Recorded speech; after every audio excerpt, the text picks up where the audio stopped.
খিচুড়ি রান্নার জন্য আমরা এখানে জিরা আর রসুন বেটে নিয়েছি। এখানে আমাদের গরুর মাংসগুলো ধুয়ে রেখে দিচ্ছি, ছোট ছোট করে রেখে দিচ্ছি আমরা এখানে। এটা মসুর ডাল ভিজে রাখছি, এটা খিচুড়িতে দিব।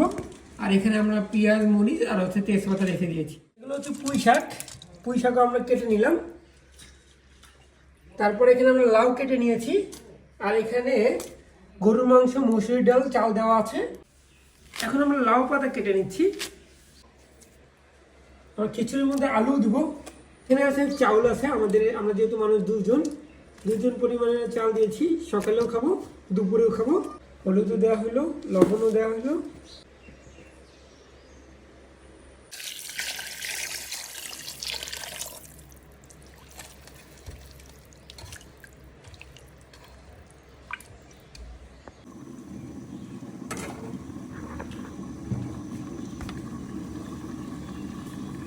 আমার খিচুড়িগুলো একটু দেশি কি অবস্থা।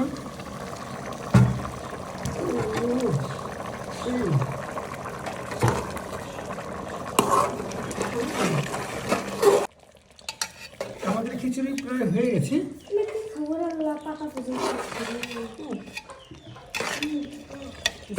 খিচুড়ি রান্নার ফাইনাল লুকটা দেখেন।